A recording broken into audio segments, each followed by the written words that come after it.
Os assuntos da culpa humana e da graça de Deus são plenamente e finalmente considerados em Romanos, dos capítulos 1 ao capítulo 4. A graça de Deus, independente da lei, tem procurado a bênção da justificação para cada pecador que crê. Isto foi conseguido pela redenção que há em Cristo Jesus. Note o que diz Romanos capítulo 3, versículo 24 em sua Bíblia. Mas o que significa ser justificado? Qual é a sua definição bíblica? A palavra justificado muitas vezes é definida como sem nunca tivesse pecado, mas isso significaria um estado de inocência e esta definição não é bíblica. A justificação sempre está ligada à culpa, como podemos ver em Romanos capítulo 5, versículo 16, claramente explica. Note o que diz. E não foi assim o dom como a ofensa, porque o juízo veio de uma só ofensa, na verdade, para a condenação. Paulo está dizendo que aquela uma só ofensa de Adão trouxe o juízo inevitável e o veredito foi condenação. Mas o dom gratuito de Cristo tratou eficazmente com muitas ofensas, não somente uma, e o resultado do veredito foi absolvição. Ele enfatiza as diferenças entre o terrível resultado de um só pecado e a tremenda libertação efetuada para muitos pecados, e no final, entre os vereditos de condenação e justificação. Além disso, a justificação não significa que o crente é feito justo, pois isto o tornaria igual a Deus no seu caráter essencial. De acordo com o dicionário de palavras do Novo Testamento, de Vine, ser justificado significa declarado justo ou pronunciado justo. Uma consideração cuidadosa de todas as Escrituras ligadas com o assunto nos permite compreender que a justificação significa a absolvição dos culpados perante o tribunal da justiça de Deus, declarados justos e trazidos a um novo e correto relacionamento com Deus. A justificação é a absolvição legal e formal de culpa. É Deus o juiz. Ser justificado através da pessoa e morte do Senhor Jesus Cristo foi ser justificado através da pessoa e morte do Senhor Jesus Cristo muito ultrapassa em bênçãos o que o ato de Adão, o ato pecador de Adão e os seus resultados causaram de perda e ruína. Muitos séculos atrás, um homem chamado Bildade fez duas perguntas importantes. Sua primeira pergunta foi: como, pois, seria justo o homem para com Deus? Jó capítulo 25, versículo 4.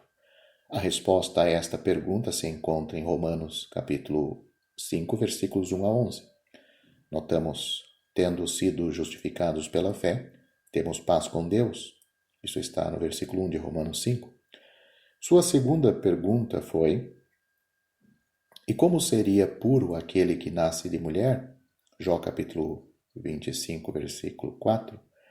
Encontramos a resposta a esta pergunta também em Romanos capítulo 5, do versículo 12 a 21. Note: portanto, como por um homem entrou o pecado no mundo, assim pela obediência de um muitos serão feitos ou constituídos justos. Já foi estabelecido nos capítulos 1 a 5 de Romanos que a humanidade é culpada e precisa ser justificada, e que, sendo culpada, está sujeita ao justo juízo de Deus por causa do pecado. Vemos claramente que, antes da necessidade do pecador pode ser suprida, ainda há a mais urgente questão sobre como satisfazer as reivindicações de Deus. Estas reivindicações da justiça de Deus precisam ser satisfeitas antes que um único pecador possa ser justificado. Romanos capítulo 3, dos versículos 24 a 26, mostram claramente que tais exigências foram totalmente satisfeitas na pessoa e sacrifício propiciatório do Senhor Jesus Cristo. Agora, em Romanos capítulo 3, versículo 26, declara triunfantemente: para que ele, Deus, seja justo e justificador daqueles que têm fé em Jesus. Está escrito que o crente é justificado pela graça, ou seja, isto é a fonte. Note, sendo justificado gratuitamente pela sua graça, pela redenção que há em Cristo Jesus. Romanos capítulo 3, versículo 24.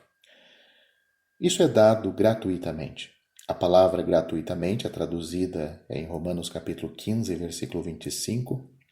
Odiaram-me sem causa. É a palavra graça, porque a liberdade espontânea de Deus é a única razão para tal ato da parte de Deus. O Evangelho da graça de Deus conta como ele justifica pecadores por um dom gratuito e por um ato de favor imerecido. Não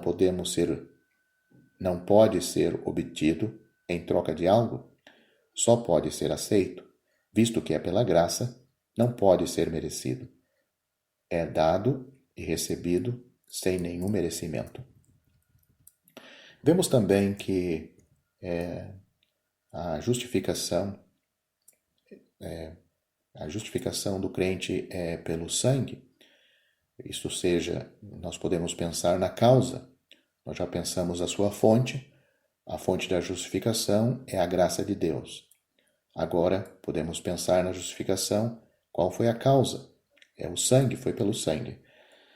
Note o que diz Romanos também. Logo, muito mais agora, sendo justificados pelo seu sangue, seremos por ele, por Deus, salvos da ira. Romanos capítulo 5, versículo 9. É pelo sangue, porque é necessário haver uma base justa sobre a qual Deus pode agir e uma que dará uma resposta indisputável ao universo. Esta resposta está no seu sangue, justificados pelo, no grego está justificado em seu sangue. Esta é a aplicação da sua morte, apropriada pela fé. O crente se apropria do sangue pela fé, reconhecendo que o seu sangue, o sangue de Cristo, foi o preço que foi pago a Deus, ou foi pago para a nossa justificação. Um outro ponto também da justificação é que ela é pela fé, ou seja, então é o seu meio. O meio de receber a justificação é pela fé. Note o que a Bíblia diz: tendo sido justificados pela fé, temos paz com Deus por nosso Senhor Jesus Cristo. Romanos capítulo 5, versículo 1. É pela fé, porque este é o princípio pelo qual todas as bênçãos são recebidas de Deus. É a mão vazia estendida para receber o dom da justificação. Fé é descansar na palavra de Deus. É a certeza de que Deus prometeu e ele fará. A apresentação magistral de Paulo deste assunto da justificação na Epístola aos Romanos tem suas origens na parábola contada pelo Senhor Jesus em Lucas capítulo 18, versículos 9 a 14. A parábola do publicano e do fariseu foi dirigida aos que confiavam em si mesmos, crendo que eram justos e desprezavam os outros. A história revela que, embora a justificação esteja disponível a todos, uma atitude apropriada e correta é necessária. O homem que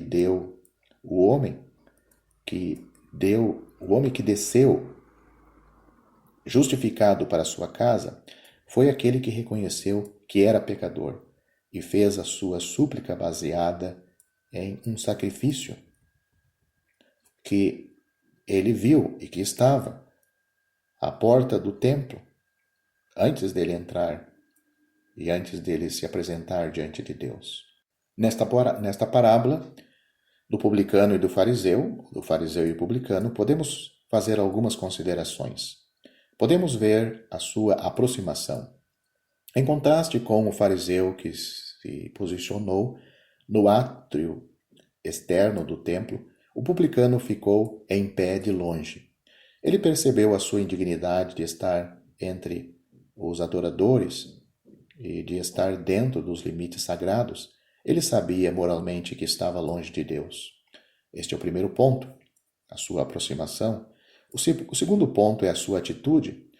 Para ele, o céu era tão santo que ele nem ainda queria levantar os seus olhos ao céu. Naquela direção, não era lugar para um homem como ele. O terceiro ponto é a sua ação. O publicano batia no peito, em autocondenação, estando inteiramente convicto dos seus pecados. Em contraste, o fariseu exibia suas aparentes virtudes e atos de piedade. Sua oração era egocêntrica, chamando atenção a si mesmo.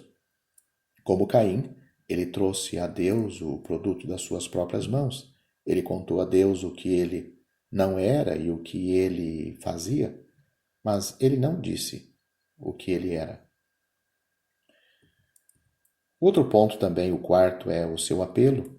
O publicano disse: ó Deus, tem misericórdia de mim, pecador. Este foi seu único pedido. Lá no átrio estava o grande altar de bronze, onde o sacrifício era colocado. Suas palavras também podem ser traduzidas assim: ó Deus, sê propício a mim. O sangue da propiciação é a única esperança para o culpado. O sacrifício perfeito do Senhor Jesus deu a Deus a resposta para a culpa humana e o direito de justificar o culpado.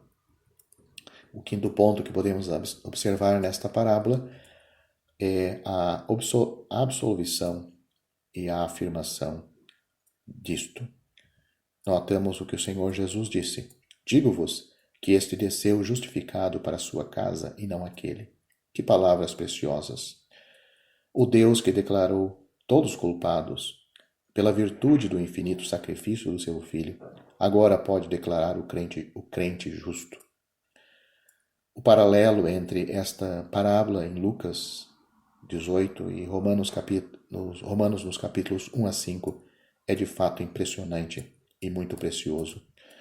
O publicano não tinha mérito pessoal, não ofereceu nenhuma obra, mas foi justificado gratuitamente. Isto corresponde à justificação pela graça de Romanos capítulo 3, versículo 24. Sua única esperança era o sacrifício de propiciação. Isto corresponde à justificação pelo sangue. Romanos capítulo 5, versículo 9. Aquele que confessou seu pecado, fazendo a sua petição, foi declarado justo. Isto corresponde à justificação pela fé. De Romanos capítulo 5, versículo 1.